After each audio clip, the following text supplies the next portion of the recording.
Bonjour à tous. Aujourd'hui, nous allons traiter des onglets qu'on peut créer dans l'IDE Arduino. Alors pourquoi? Eh bien, quand les programmes commencent à devenir lourds, il faut pouvoir les simplifier. Si on a des boucles répétitives ou même si ça devient complexe, eh bien, on couple chaque partie du programme sur des procédures, au moins sous forme de fonctions, pour éviter que ça soit trop lourd. Alors, on fait des sous-programmes, mais ça reste dans la lignée complète de notre programme. Alors, pour éviter ça, on va les mettre dans des onglets. Alors, les onglets ont plusieurs avantages. C'est de simplifier la structure du programme. Et puis, le 2, c'est que quand on va modifier dans un onglet un bout de code, eh bien, c'est que cette partie-là qu'on risque d'être embêté, puisqu'on va pas aller rechercher des variables, etc., dans un grand code, où on va s'y perdre, on va peut-être faire des erreurs, et ça risque de durer longtemps pour retrouver l'erreur qu'on aurait faite. Donc voilà, surtout, les grandes lignes et pourquoi on va le faire. Alors, un petit rappel ce que c'est un sous-programme. Voici par exemple la structure loop. Et dans cette structure, on a la fonction A, hein, entre parenthèses. Alors quand il y a deux parenthèses comme ça veut dire que toutes les variables sont globales. Donc elles sont utilisées dans toute la structure du programme. Et donc en dessous, on l'a créé. Ça, c'est l'appel de la fonction. Et ça, c'est la création de la fonction. La création de la fonction le A, avec les parenthèses, les deux crochets, et on met tout ce qu'on veut à l'intérieur. Alors, comment ça fonctionne? Un petit rappel. On arrive sur l'appel à la fonction, il va chercher notre fonction en question, il trouve notre fonction, il la traite, et il vient se repositionner en dessous de l'appel de la fonction. Ça, c'est le principe d'un sous-programme. Mais ça reste quand même toujours un peu compliqué, parce que le sous-programme, ou les sous-programmes, vont être derrière la partie loop, qui est peut-être très importante. Avec tous les sous-programmes, ça va commencer à devenir fastidieux. Alors, voilà, par exemple, notre code, et on veut simplifier au maximum. Alors, vous avez vu, j'ai déjà créé plusieurs onglets. Alors, pour créer un onglet, on va déjà voir comment on crée un onglet. On clique ici, nouvel onglet. En dessous, on a une ligne qui apparaît. On met le nom de l'onglet, et c'est OK. Et voilà, notre onglet est créé. Dans cet onglet-là, on va pouvoir mettre notre programme. Pour détruire l'onglet en question, parce que ça sera aussi la question, voilà, nouvel onglet, supprimer. Si vous voulez le renommer, vous pouvez aller là. Si vous voulez vous promener dans les onglets, vous vous promenez ici. Et là, vous avez tous les onglets qui ont été créés. Donc, on va supprimer celui qui ne nous intéresse pas pour le moment. Et on a, par exemple, celui-ci que j'ai créé tout à l'heure. Et on a la reconnaissance des objets. Eh bien, c'est simple. Vous baptisez vos onglets. C'est pas le nom de l'onglet qui va être utile pour l'appel de la fonction. C'est juste pour un rappel de ce qu'il y a à l'intérieur. C'est pour vous.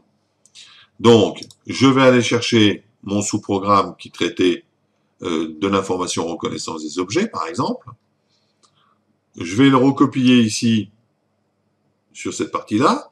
Voilà, j'ai récupéré tout mon sous-programme. Je fais un coupé. Je vais dans reconnaissance des objets. Je vais coller mon sous-programme. Du coup, quand je reviens ici, eh bien, mon programme est vide, hein, la partie sous-programme est disparue. Elle est partie sur la connaissance des objets, hein, puisque j'ai fait un coupé-coller. Et du coup, regardez, c'est quand même plus lisible. Alors là, évidemment, vous allez me dire, il n'y a pas grand-chose, c'était peut-être pas la peine de le faire. Oui, mais imaginez que j'ai terminé tout mon traitement sur la connaissance des objets, ben, je vais me taper 150 lignes. 150 lignes des objets, 150 lignes du visage, plus les résultats de vision qu'il faut peut-être modifier, plus encore des plus et ainsi de suite. Donc, ça venait lourd. Tandis que là, on a bien tout séparé. On a fait l'appel de la configuration, la reconnaissance des visages, la reconnaissance des objets et le résultat de la vision. Alors, on peut en mettre comme ça un paquet quand même. Et le système fonctionne comme si c'était un sous-programme. Je fais le transfert à ma carte Arduino. Voilà, il est lancé. On va maintenant lancer le moniteur.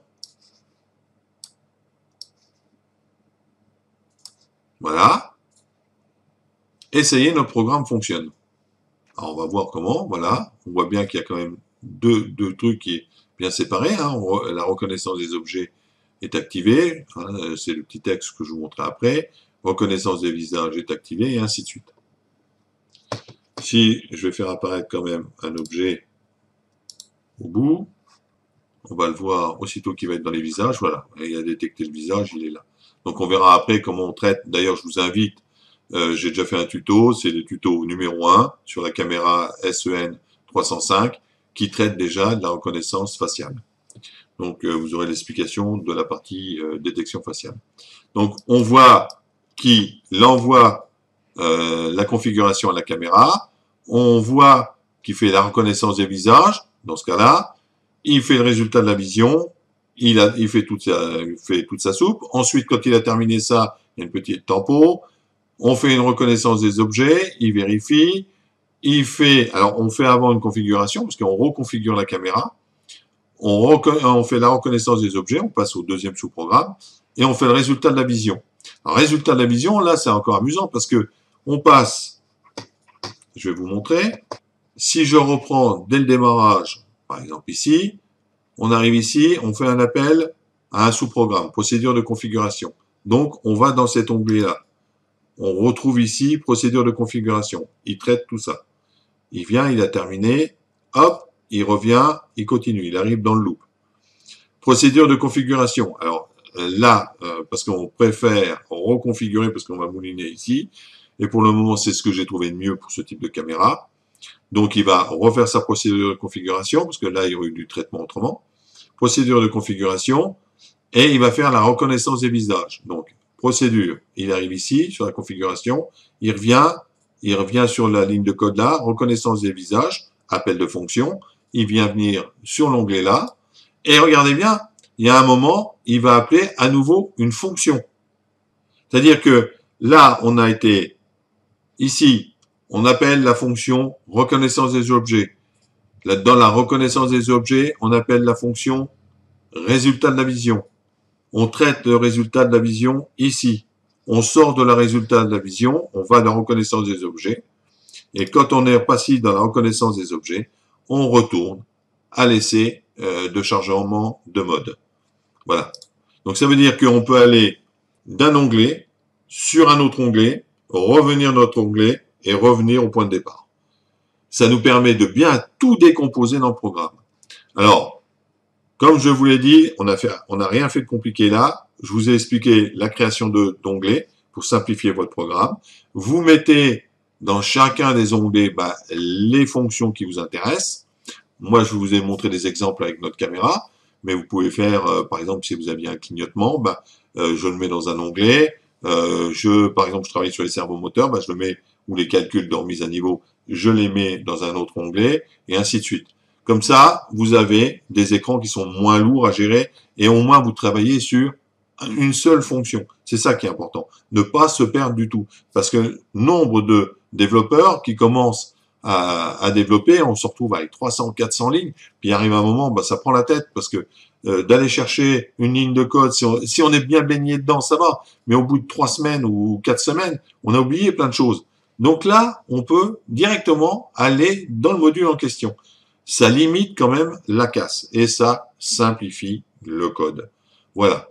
Je vous remercie, je vous dis donc à la prochaine fois sur un prochain tuto. Au revoir.